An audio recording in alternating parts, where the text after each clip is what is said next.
She grew up entitled, she grew up spoiled, and she lived her life as she should have, entitled and spoiled. Like a princess, according to Nancy's close pal of 40 years, Bob Browdis, a former Aspen sheriff, art dealer and local cultural icon who is thought of as the unofficial mayor. She definitely was born into royalty here in our little town. Nancy's father, Art, was one of the men who helped build Aspen back in the 60s. A moneyed landowner who was the king of Buttermilk Mountain, turning it into one of the town's first and most elite ski resorts for the rich and famous. Her father and mother were very, very well known in the whole community. They started Aspen. And Nancy became the queen of the hill, a social butterfly who made partying her career. When she walked into a dull party, you knew the evening was going to become more interesting. How wild was Nancy Pfister? I've heard she was very wild. She had different men that she slept with in her own home, you know, maybe once a week. And sometimes more than one at a time, according to Daleen Berry, author of the book Guilt by Matrimony, which chronicles Nancy's murder. She would have group sex or just couples having sex together in the same room. But Berry says Nancy needed a little help from her friends. She would get up in the morning and she would be drunk by noon because she would start drinking her favorite champagne. She would take handfuls of pills. She would do that every single day. This is the famous J Bar here in Main Street in Aspen. It really was one of Nancy's favourite watering holes, where she had many adventures with her famous friends, including the notorious party animal Hunter S. Thompson. In fact, one of the bartenders in here just told me that one night she even accidentally set herself on fire. But this party at Nancy's own home on Buttermilk Mountain would be like no other bash Nancy had ever thrown or attended. It was a farewell soiree for the social queen of Aspen before she was to fly south for the winter to an Australian summer. But this farewell would be far more permanent than any could have imagined. Little did we know that was the last time any of us were ever going to see her alive again. Oh my God, ma'am, I need you to take a deep breath.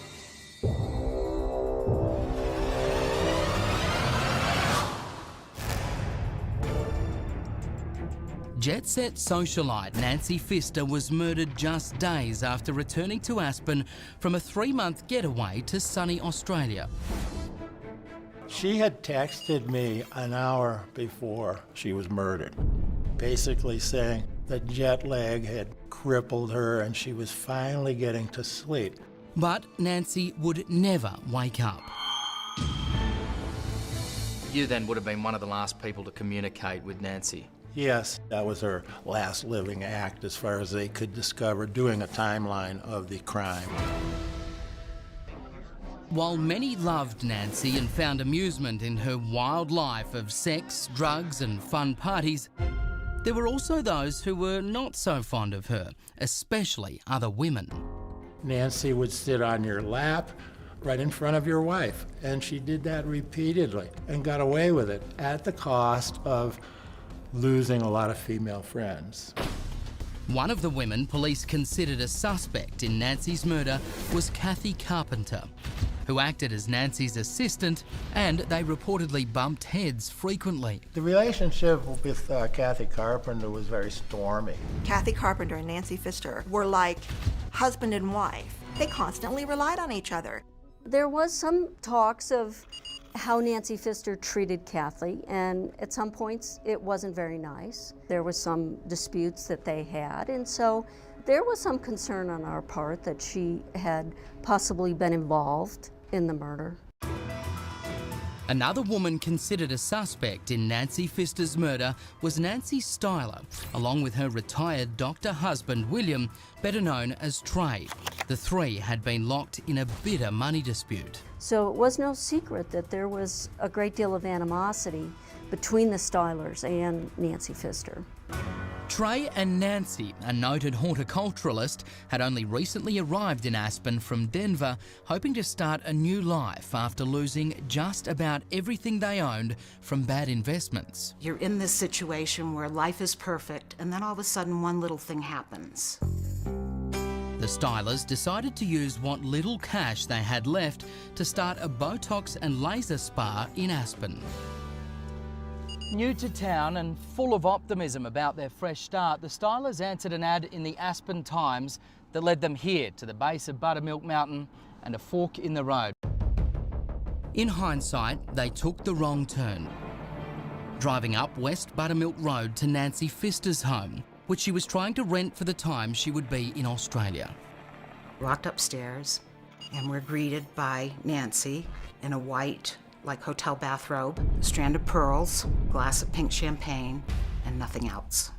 The Stylers immediately agreed to rent the 3-bedroom, 3-bath chalet for $12,000 for 3 months. And Nancy Pfister threw in a bonus.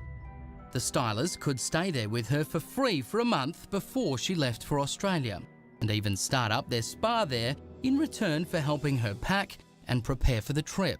And I thought, this is great. But it wasn't just helping Nancy Pfister pack. The minute I gave her the money, I became a slave. And Pfister would parade around naked in front of Trey. It would have made a lot of people jealous. Of her? Sorry. I was not jealous of her. So the Stylers breathed a big sigh of relief when Nancy Pfister finally left for Australia and they had the house to themselves. And I was thrilled when I heard she was in Australia. But their joy would be short-lived. Nancy Pfister accused them in a series of emails of damaging the property and not paying utilities, threatening to sue them for $14,000 and giving them 4 days' notice to vacate the house before she returned early from Australia. We did our best to try and get out of there. Then moved into a nearby motel. And days after Nancy Pfister returns to Aspen, she's found dead. Oh my God, my friend. I got my friend in the closet. Nancy Pfister had been laying low and trying to sleep off jet lag after returning to Aspen from Australia. But when her assistant, Kathy Carpenter, hasn't seen or heard from her boss for 3 days, she goes to the socialite's house to check on her. There's no sign of Nancy anywhere. Just a rancid smell coming from the bedroom closet. And when Kathy opens the closet door,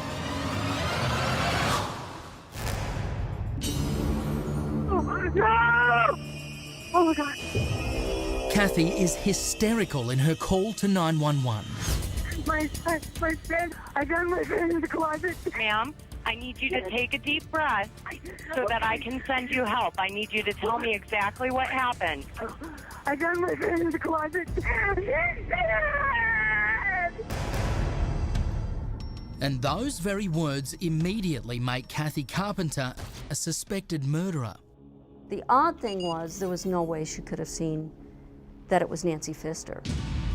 When you went into the closet and you saw what was in there, it looked like a pile of laundry. Nancy Pfister's body had been completely wrapped in sheets.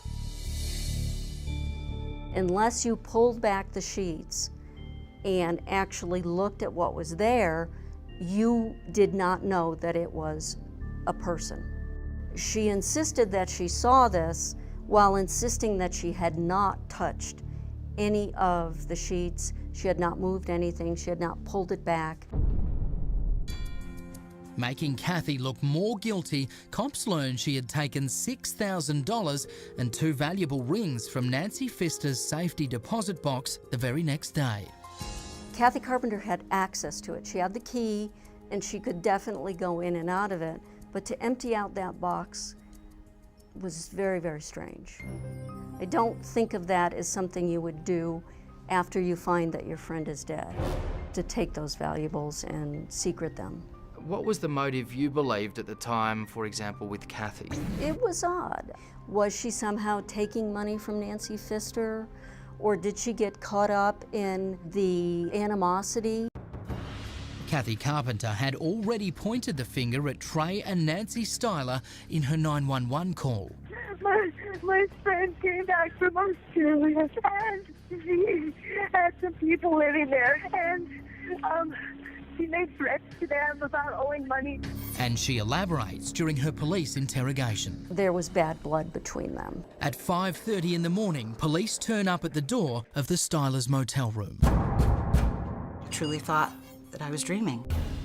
And one of the guys said, "No, there's a dead body." And I said, "What? Who?" And it will be learned Nancy Styler had actually threatened to kill Nancy Pfister. I did say that. Now, Trey and Nancy Styler have both been taken in for questioning.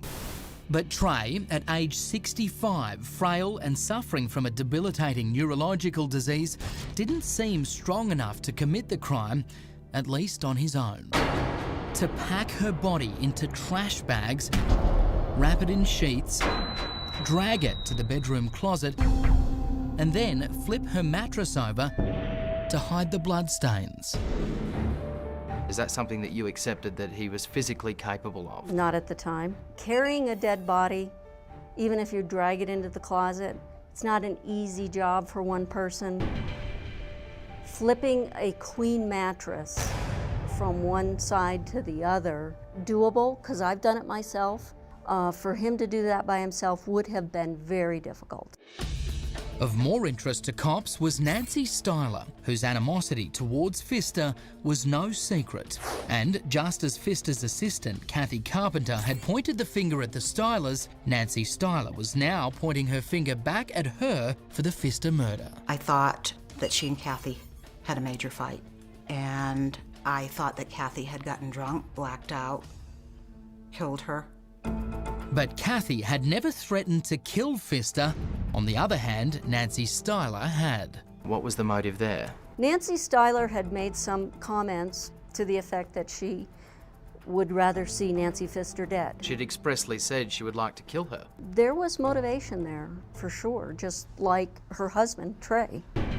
And Nancy, surprisingly, denies none of it when I ask her about her hatred for Pfister.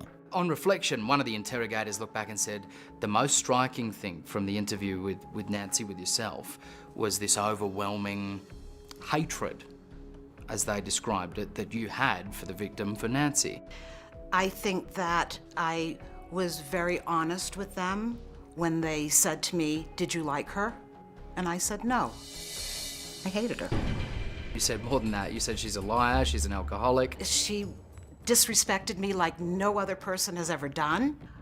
And that was all honest. What was I supposed to say? No, I never said that? I did say it. But that doesn't mean I was going to kill her. Without enough evidence to link them to the murder, the Stylers are released after 12 hours of questioning, but remain under heavy suspicion, as does Kathy Carpenter. We're looking at all three. That's our job. We've got to look at all three. Police don't know if one of them did it alone, if another had helped, or if they had all done it together. These three people might have been bonded together by their hatred for Nancy. Yeah, they could have definitely developed a bond through this animosity. Then a huge discovery. A trash collector empties out a garbage can just 100 yards from the Stylers motel and finds personal items belonging to Nancy Pfister and an old hammer with Nancy Pfister's blood on it. And on one of the plastic bags is Trey Styler's DNA. It broke the case. And Nancy Pfister's blood is found in the trunk of the Stylers' car. That was also a big piece of evidence. But there was still more to be uncovered.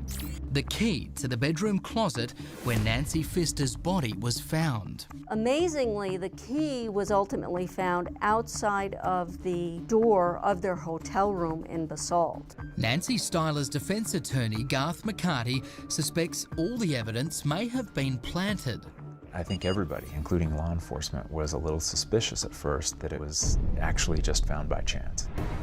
Police arrest Trey and Nancy Styler and charge them with first-degree murder and conspiracy to commit murder.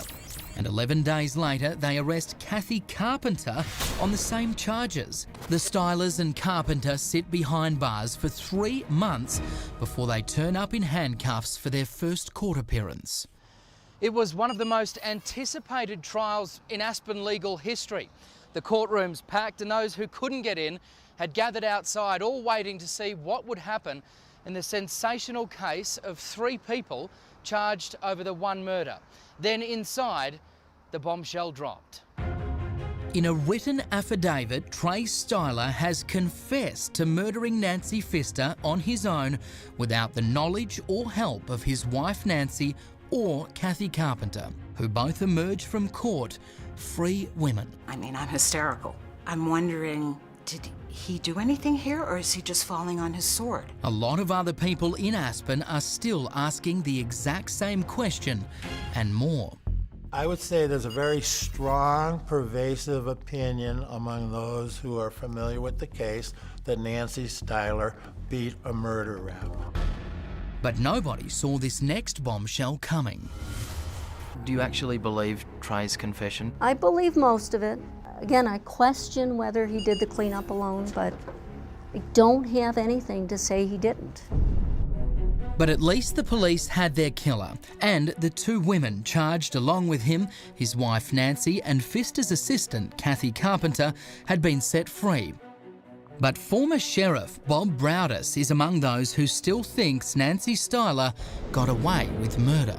I do believe that Nancy Styler was with Dr. Styler when Nancy Pfister was murdered. Browdis bases his suspicions on evidence that Nancy Styler's cell phone was emitting signals from Nancy Pfister's home at the same time Trey Styler said he was there, murdering the socialite. Dr. Styler explained it away by saying he had taken his sleeping wife's phone on the morning of the killing because his own phone had a low battery. I can't see Dr. Styler leaving his wife in a motel room 20 miles away and taking her phone with him. But District Attorney Sherry Kaloya says she couldn't disprove Dr. Styler's story about the phone and therefore prove his wife was there with him. I always will question whether he cleaned up the site after the murder himself, but I do believe he committed the murder by himself. And any hope of getting more answers from Trey Styler appeared to literally die, along with him, when he committed suicide by hanging himself in his jail cell just this past August. But now, Crime Watch Daily has uncovered a bombshell piece of evidence only a scarce few knew even existed. The first blow, I can't say that I was giving any great thought to what I was doing or how I was doing it. A second confession he made in prison just months before he killed himself. There's part of me that can't believe I did do it. Unlike his original confession, which was made in a written affidavit, this new confession is a chilling 8-hour-long video that shows Dr. Styler giving a gruesome play-by-play of the murder that could finally erase all doubts about his guilt and whether he had accomplices. Nancy and Will would both be better off believing things were as they seemed. The anatomy of a murder.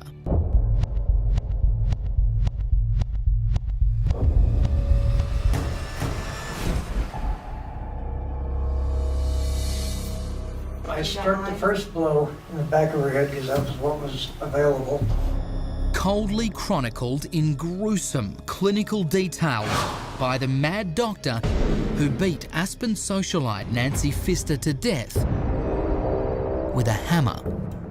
It wasn't bang, bang, bang, bang. It was bang.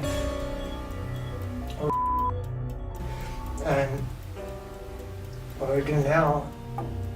His dying confession captured in a chilling 8-hour interview just months before he would hang himself in his jail cell. Then my training was kicking in and it was like, okay, let's make sure that she doesn't awaken in the moments that remain to her. The confession, uncovered exclusively by a Crime Watch Daily investigation, that may finally lay to rest a sensational murder mystery that has simply refused to die. Dr. Trey Styler had previously confessed to police that he murdered Nancy Pfister, but only in an affidavit that many doubted was true, suspecting he was taking the rap to free his wife, Nancy, who had been jailed along with him on first-degree murder charges. And if he continued to try to deny that he did it, he knew he wasn't going to help Nancy. But Dr. Styler agreed to do this second video confession with Daylene Berry, author of a book about the case titled Guilt by Matrimony, in the hope that it would end persistent suspicions that Nancy had something to do with the crime. He said, I need to tell the truth for Nancy. I need to do that because she deserves for me to do that. And so the least I can do is come clean on this. And Nancy Styler would sit at my side to watch her late husband's final testament. So Nancy, what I'm about to show you, this is going to be the first time that you've seen this video. So this is going to be a difficult thing for you to watch. It's going to be very emotional material. And I want you to know that if it becomes overwhelming at any point, we can pause. Okay, we're going to watch it now. God, I wish it never happened. It did. Nancy is immediately taken aback by how Trey's physical appearance has deteriorated since she last saw him. I mean, he doesn't look like himself. Got the long beard, the hair is long, looks totally different, sounds totally different. Trey remembers leaving his wife asleep in their motel room while he goes to confront Nancy Pfister over their eviction from her house, her demands for $14,000 in utility costs and property damage, and her refusal to let them retrieve beauty spa equipment they'd left in her basement. I remember going there with the intention of talking to her. I was angry with her and intended to challenge her and to demand that she retract her demands for more money. I intended to confront her and to demand that she back down. When he arrives at the Pfister home, Trey knocks on the door, gets no response, and notices the door is unlocked. I remember calling her name, coming in and finding her blissfully asleep. Trey begins to talk to Pfister, but can't wake her up. I think there was part of me that was thinking that she was playing asleep, that she was just not responding. I've been told since that time that she had earplugs in. That's why she didn't hear me. I didn't know that at the time. And Nancy Pfister's silence sends him into a blind rage. She was sleeping peacefully while my life was going down the tubes. The next thing I knew, it had been done. He'd hit Nancy Pfister in the head with a hammer he found in her house. I struck the first blow in the back of her head because that was what was available. Since she did not react to that, took her from sleep straight to unconsciousness. Dr. Styler takes Pfister's pulse and realizes she's not dead. It wasn't bang, bang, bang, bang. It was bang. And what do I do now? And then it probably took a couple of minutes before I thought, let's just make sure I hit her in the two frontal lobes. Kind of more on top. Okay. Because I knew that that would preclude any consciousness. Can I just stop it there, Nancy?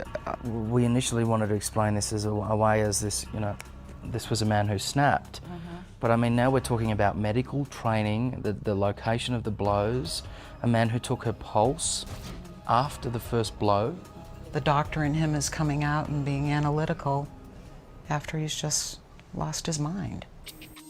Trey grabs an extension cord as he plans what to do with Nancy Pfister's body. I wanted to contain her and the blood so that she didn't bleed on the things, and I grabbed some big trash bags, pulled one over her head. I was gonna put the other one over her feet. I used that extension cord to kind of hold her up like this.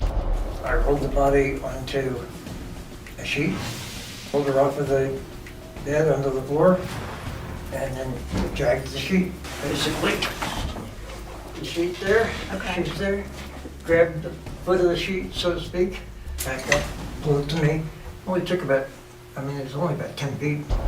Can I just pause it there as well?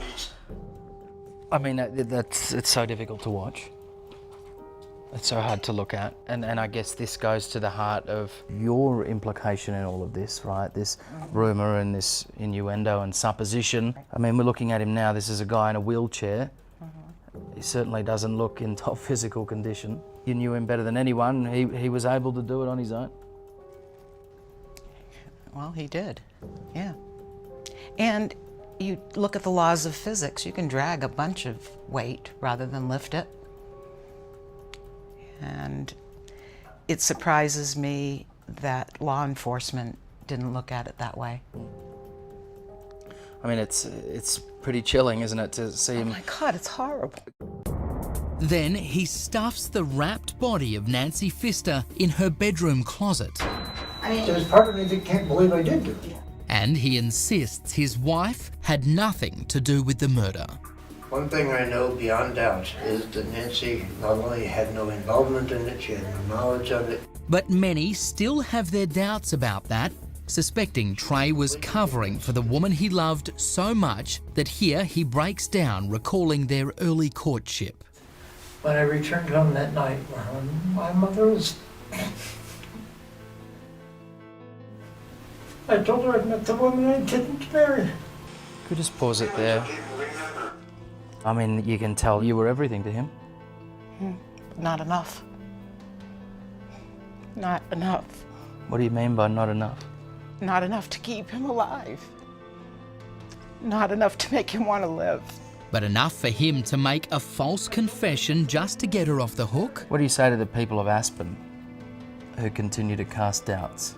I'm seeing progress. I'm seeing people who didn't even want to look at me, who were afraid to have their children next to me, are now saying, how could we believe that of you?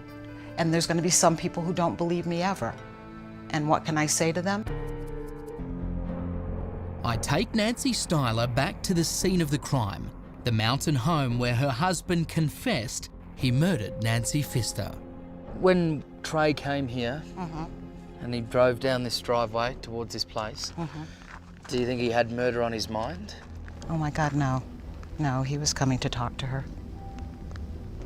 He didn't have murder on his mind. I asked him that over and over again, and he's reassured me that he was just coming to talk.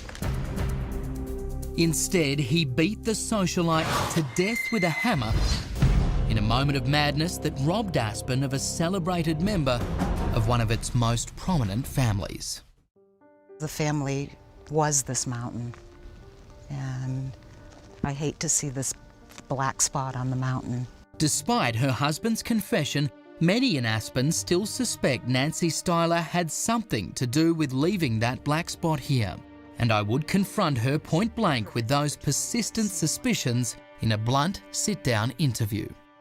I want to ask you some difficult questions. Absolutely. No lies, no half-truths, no self-preservation. Absolutely. Did you kill Nancy Pfister? Nothing to do with it.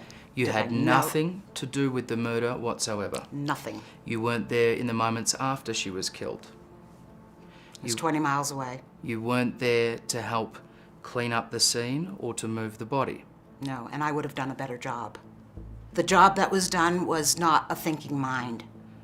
And you can look me in the eye now and say that even after the fact, accepting that you weren't there at the time of the murder, you had no knowledge whatsoever of your husband's actions before or after that murder. You just simply didn't know. Wasn't even in my thought process. Didn't even consider it. Phone records showed, of course, that your cell phone was there at the time. Right.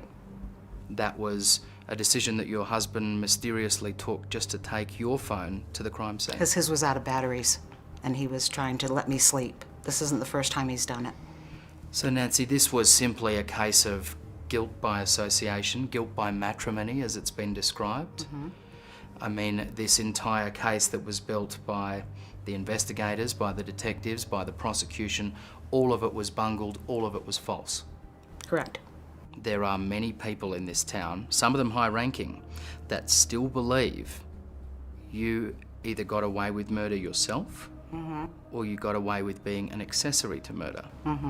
If indeed you were concealing a dark secret of that magnitude, it would be an enormous and permanent burden for you, I imagine. Oh my God, no, I can't even imagine it. Do the events of that night, do they still play over in your mind? Absolutely. And I made him go over it and over it and over it for me. I made him tell me, because I couldn't believe it. You made him tell you the gruesome, unbearable I detail. made him tell me everything. How long was it before she didn't have a pulse?